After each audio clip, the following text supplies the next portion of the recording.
Hi, thanks for joining us for the Family Plot, Gardening in the Mid-South. I'm Chris Cooper. Roses are the classic flower. Today we're going to be planting them. Also, there are many varieties of apple trees. Which one is right for your garden? That's just ahead on the Family Plot, Gardening in the Mid-South. Production funding for the Family Plot, Gardening in the Mid-South is provided by the WKNO Production Fund, the WKNO Endowment Fund, and by viewers like you. Thank you.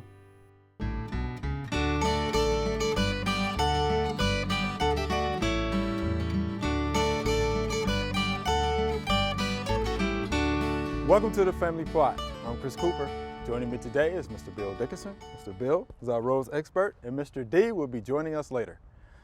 All right, Mr. Bill, we're planting roses, right? Yes, sir. All right, what do we need to know?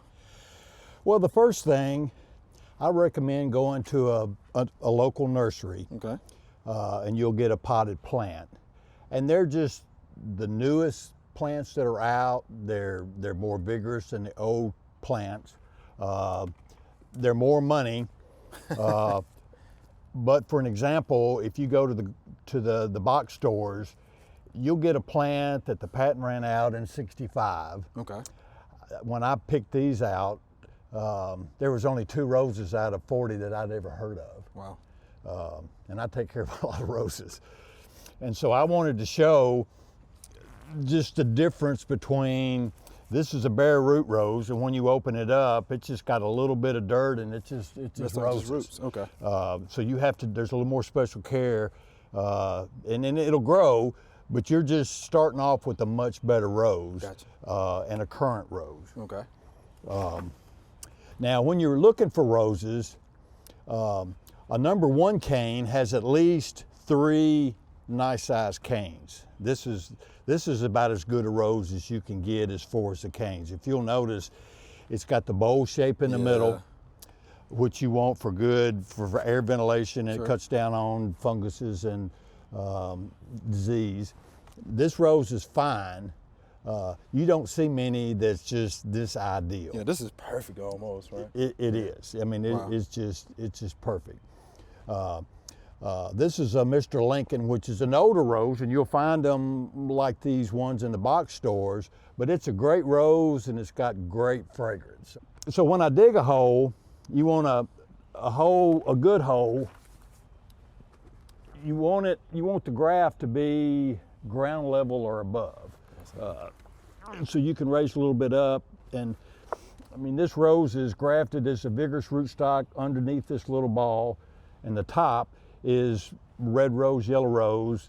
The rootstock itself it's just a little red, rose rugosa, a little red, almost like a wild rose will have 5 petals versus a big 40-petal yellow rose. Okay. So the graft needs to be above the ground. Above the ground. Gotcha. Okay. So I dig a hole. I've got room to add amendments. Now what I typically do, these were bare root roses similar to this into January, depending on when the suppliers get them. So they don't recommend planting them till about into April, 1st of May. Because those roots are just starting to come out. Okay. Now, what I do is I cut the bottom Oh, look at that. of the rose out.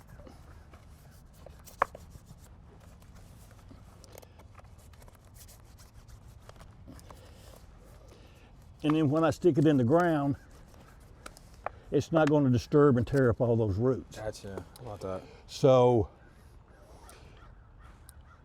the next step, depending on your soil type, you want to add some amendments, and you want the rose to grow out. They only grow about 1 foot deep, but they grow out more at the spread top out. than Gotcha. down. I'm going to put a little gravel. You can use pea gravel or whatever. So tell us what the gravel is for. Well, the gravel, rose don't like wet feet. They don't like to sit in. I've started to hit a little hard clay at the bottom, but that'll get those roots off of the bottom, and they'll grow through that. Okay.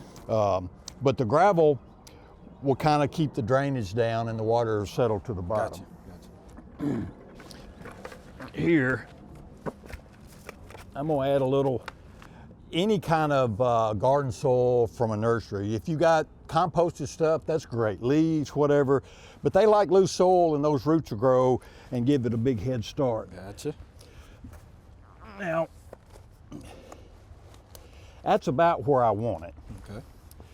So what I'll do, first off, I've got a product, it's a fairly new product, that's got feathers in it, it's got kelp, it's got worm casings. Which is good So stuff. it's got a lot of the micronutrients, plus it's got some slow release that'll help feed that plant as you go along. Okay.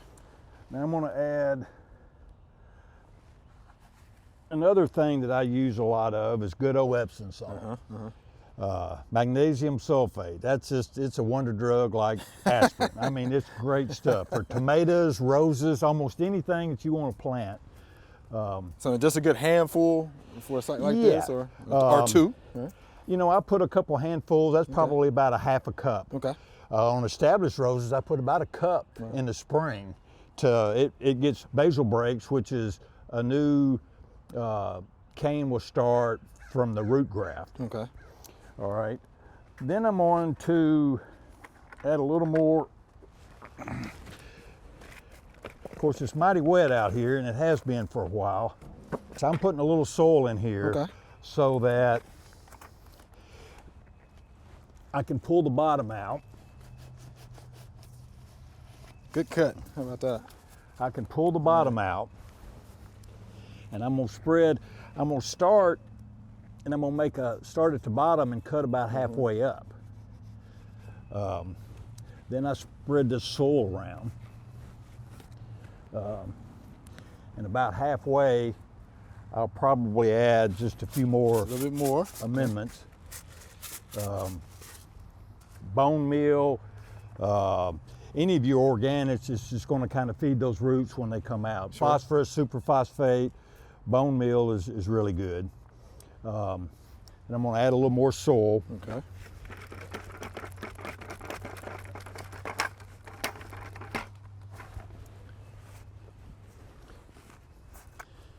We'll tap her down a little bit. Bring my cut up some more. I'm almost through it.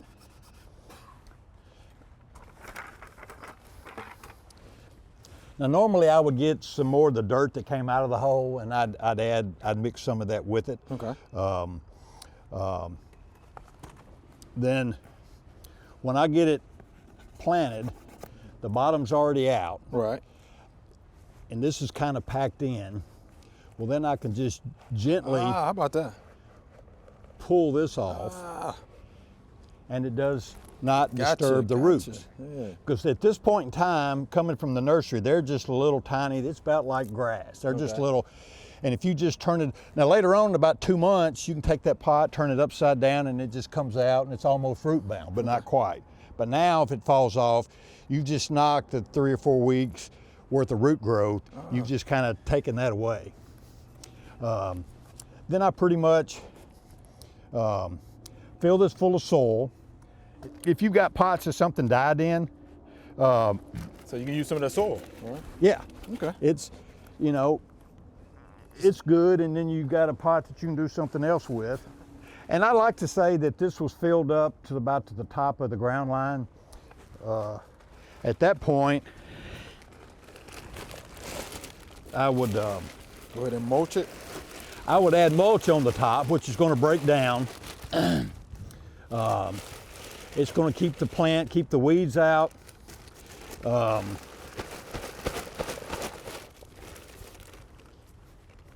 And I'll actually build this up a little high. If it didn't have this new growth on it, I would almost cover it up. Wow. Okay. Just to With the hold mulch, you just cover it up. covered up with the mulch, especially with the bare roots. You cover it up with the bare roots, and then as it starts sprouting up, you take the hose and you just wash it down. Sure. And by May, end of May, starting of June, you can just take a hose and wash it away, and it's settled in. So let me ask you this. So the mulch is not going to bother it, right? Because we usually tell people don't, pile your mulch up against your stems, right, or against your trunk. So that's not a problem. now at this point, Okay. I'm going to break it back down. Gotcha. Okay. So this is just to keep that plant moist. Keep it. Okay. Because it doesn't have many roots. Right. So it's just all cylinders are going. New roots, new canes will come out of these, and they just need that. Of course, we got plenty of moisture now. It's just, we all know that. Right. It's just ridiculously wet. And then at the end, I'll just pull this back down and almost ground level. Okay. And that'll keep weeds out, and then you're fertilizing it. And then I would probably go with a little more top dressing. Okay. If it's dry, you'd water this in and get all the air pockets out. But right now, you know, I'm sure we'll get rain the next day or two, and that'll just kind of do it. Then I kind of mash the whole thing down, and that'll compress it. Wow. And that's just pretty much. Now, another important thing is these look pretty good, but where this cane's coming out, nothing's going to grow above that. Okay. So you just nip that off. I'll just cut that off. Right here, you got this little small cane that I don't know why they left, and there's nothing coming out of this, but I can see a break down here, and I'm just going to take that off. Okay. And then if this thing starts dying back, if it starts getting brown, I mean, it'll get a little brown and it'll harden off. Mother Nature likes you to do it 1/4 of an inch. But if it starts getting a little brown, all you've got to do is just come over and take a little bit off.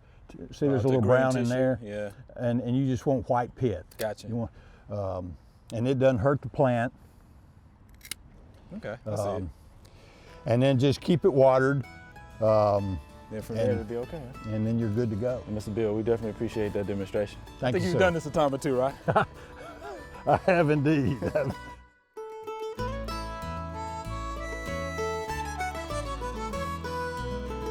What we have here is horseweed or mare's tail. As you can see, it looks like a mare's tail, which is why they call it that. This is a winter or summer annual weed. It emerges as a rosette of leaves.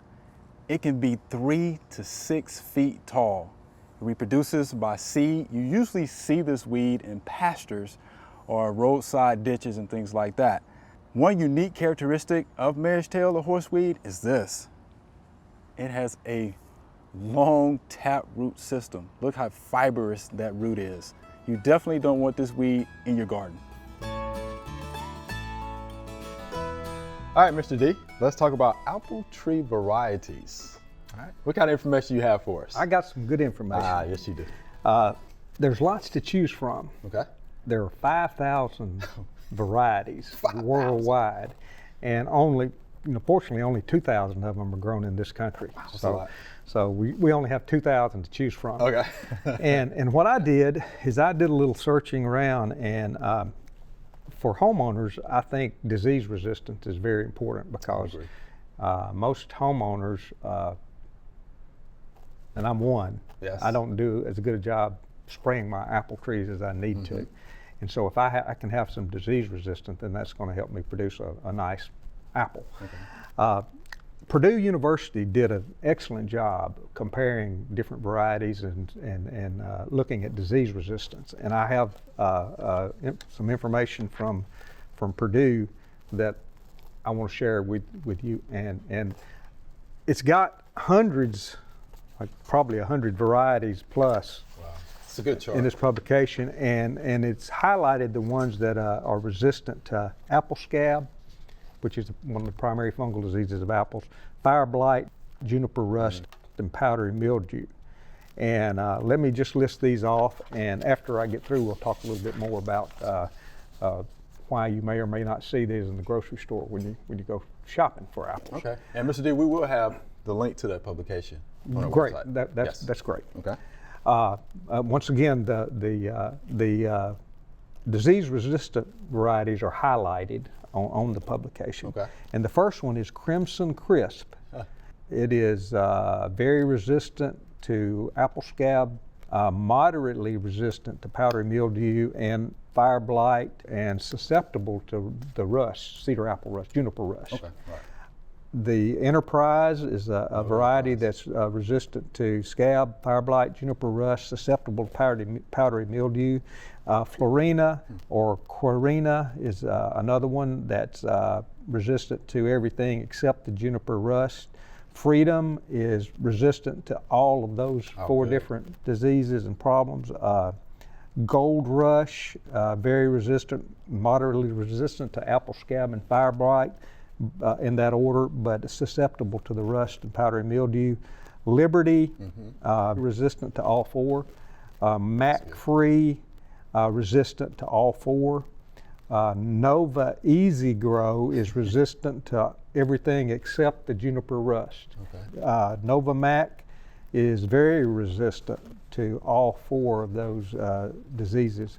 Nova Spy is resistant to, I don't understand this, it's resistant to apple scab, susceptible to juniper rust, moderately resistant to powdery mildew, and under fire blight it has not applicable. So I assume they didn't test it for fire blight because it is very applicable. So I would kind of worry about Nova, and then it's Nova Spy, so maybe. It's in the name, Nova Spy. It's in the name, I don't know.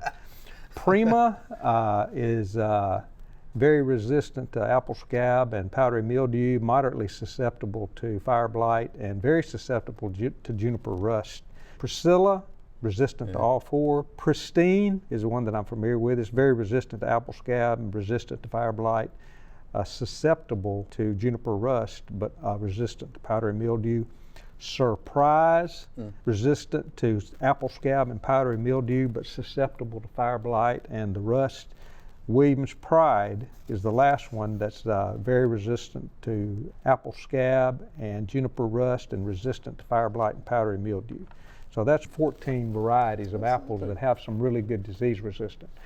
And again, you may or may not be familiar with these varieties when you buy them from the grocery store, because commercial growers, they're going to go in there, most of them are going to have follow a strict spray schedule. So they choose their varieties based upon taste, and a lot of them are the Fuji, Gala.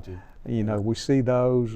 We see Red Delicious and Yellow Delicious apples out there, and Cameo and Granny Smith. But all of those are susceptible. Now, I see Granny Smith is resistant to the rust, but is susceptible to scab, very susceptible to fire blight, and very susceptible to brown powdery mildew.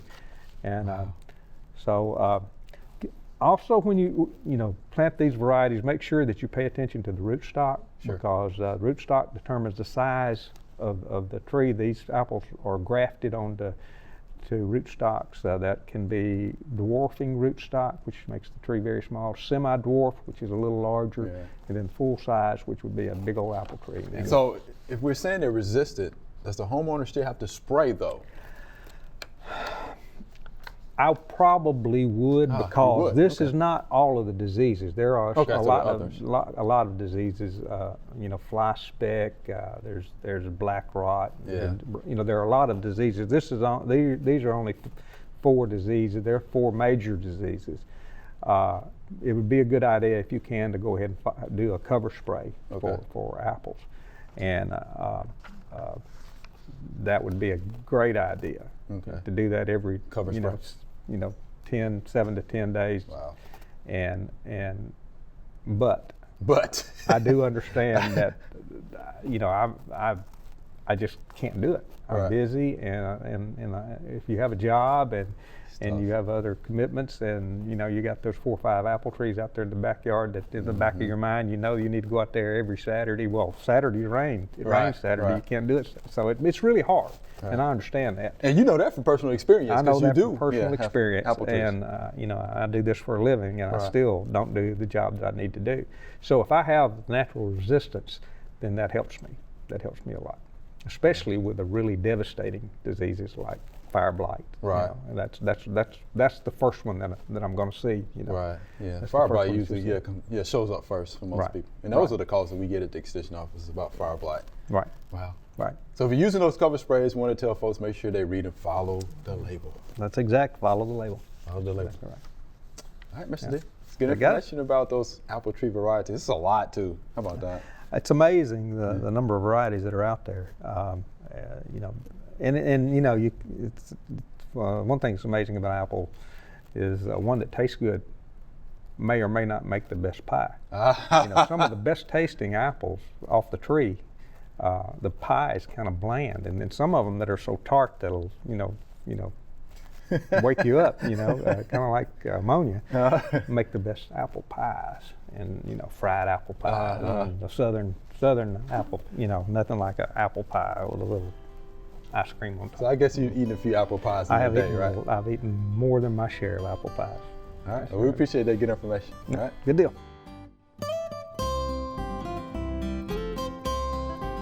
On this holly tree, we have holly scales, and you can see the little white flecks that are on this holly branch here. These scales, all right, have piercing, sucking mouth parts. All right. They're actually feeding on the phloem layer of this plant itself, so they're taking out a lot of those nutrients, right, those carbohydrates. So they're actually secreting honeydew, right? This substance goes through their body, they're secreted out of their back ends, and all of this black here that you see here, it's a black fungus. It's called black sooty mold. So the honeydew that's produced by the scale actually supports the growth of this black sooty mold. So in order to get rid of the scales, you will have to use a systemic drench. So the product that we recommend at UT Extension for the holly scales would be imidacloprid. Again, that's the active ingredient. You're going to read and follow the label on that. You're going to pour it around the root system of this holly. The roots are going to take it up, and it's going to go all the way up to the upper canopy of this tree. It will help to get rid of the holly scales, and it may, with the help of Mother Nature, help get rid of some of this black sooty mold, again, which is a fungus. All right, here's our Q&A segment. Y'all ready? These are some real good questions. Here's our first viewer email. I bought my home 2 years ago. I have this coming up in my yard every spring. Can you tell me what it is? And this is Jeremy. Guess what that is, y'all? It happens to be Joellen Diamond's favorite bulb. Bella, Donna, Lily, or Naked Ladies. Naked lady. You notice that's what I wrote down right there. He got it down. I couldn't think of the other. I could only think of Bella, Naked Ladies. Yep. Donna, Lily. Yep. Yep, Naked Ladies. Of course, the foliage will die back, and then in the summer, you have beautiful pink flowers. They just kind of pop up. Just pop like up. Almost overnight. What do they call them? Overnight. Surprise lilies? Yeah. Some people call them surprise That's lilies. another. They have. That's what I've heard. Yeah, surprise lilies. I've got some in my yard somewhere.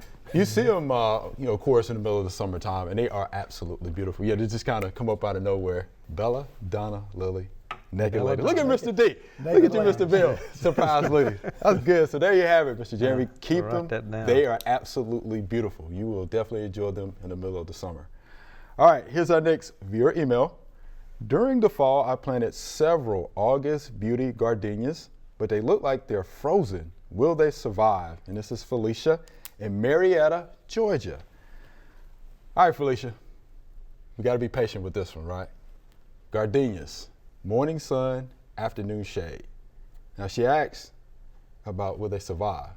They probably will, but we have to look at the zone, the hardiness zone. So Marietta, Georgia, I think it's 7A, 7B. Gardenias actually prefer zones 8 through 11. So it might be just a little bit too cold for them, but I would still hold off just to see what'll happen. Wouldn't you think so? I agree.